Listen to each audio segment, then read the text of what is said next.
markaan dhageysanay cabashooyin isaba jooga oo ka yimiday DP World lana xiriira service-ka ay qabtaan markaan eegnay in aad u fiirinay markaan la tashanay wasaaradda maaliyadda waxa cadaatay in DP World dacwadda ay soo jeediyeen ay tahay tusax annagoo eegayna markii wax lagu dhawaaqo walayska uu leeyahay DP World waxaan ka dalbanay dalabaadkooga inay 2 jeer u kala gooyaan oo ah bishan maaris 12 laga bilaabo tafaariiqdoodu ay noqoto halkii ay 7,000 ka ahayd 8,500 oo shilina halka dollar 12 bisha lixaadna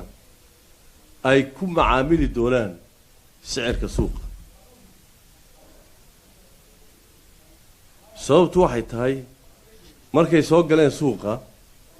sarifka dollarka iyo shilinka 7,000 buu sarifkii dollarka iyo shilinku wuu kacay iyagu laakiin halkii bay fadhiyeen markaan dhuuxnay arrinta meesha taalana waxaan u aragnay inay sabar badan muujiyeen sidaa la ajligeed waxaan u ogolaanay in ay xaq u leeyihiin waxaan ogolaanay inay xaq u leeyihiin inay maadaama iyaga nafaantoodu ganacsatay yihiin ay sicirka suuqa moogtahay ku macaamilaan sicirka suuqana umaan ogolaan mar keliyaad inay mar keliyaad soo boodaan 2 jeer baan ka dhignay waan ognahay dad badan oo cabasho ka muujinaya cabashada marka dhinaca dhaqaalaha loo eego dhinaca suuqa marka loo eego dhinaca aqalka marka loo eego waa cabasho maran laana waxa weeyaan ganacsatadu wixii ay ku iibinaysay markuu 7,000 ahaa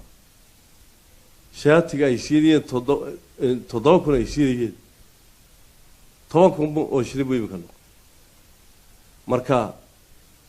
cashuur markay service-ki bixinayaan 7 u celinayaan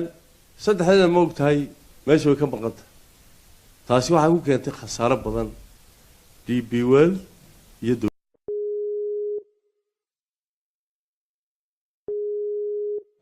الرحمن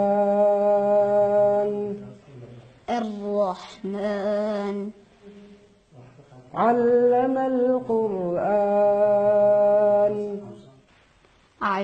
القرآن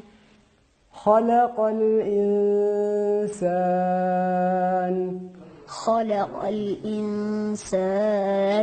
bishaaro macadka imaamu naafic waxa uu qur-aanka kariimka kugu baraya hab casriya oo online ah adiga oo jooga hoygaaga iyo goobtaada shaqo bulshoy haddii barashada qur-aanka loo geli jiray safar hadda waxaad ku baranaysaa qur-aanka iyo culumta islaamka adiga oo jooga hoygaaga ama goobtaada shaqo dugsiga online-ka ee barashada qur-aanka iyo culumta islaamka duruusta uu sida taxaanaha u bixinayo waxaa ka mid ah barashada qur-aanka iyo higaada علومta shareecada tarbiyada ubadka iyo luqadda carabiga qiraa'aadka quraanka kariimka iyo barashada salaada isqoristu waa ay socotaa ee wixii faahfaahinaya intaasi dheer kala xiriir telefoonada iyo ciwaanada ku muuqanaya mar kasta iyo meel kasta bulshoy balanteenu waa macadka waxaan amar ku siinay ganacsatada alaabteedii kala bixila boorka iyagoo ku andacoonaya arrintan in ay si degdeg ah ugala baxaan boorka hadday ugala bixi waayaanna waxa xaq ku noqonaya mutaysanayaan damage iyo waliba ganaax way waxa weyn qofku hadduu wax sharciga waa maalmarsan aw la yimaado oo ogolaano dambi ma halahay sharci weyn arrintani وإن سيدة لو فليا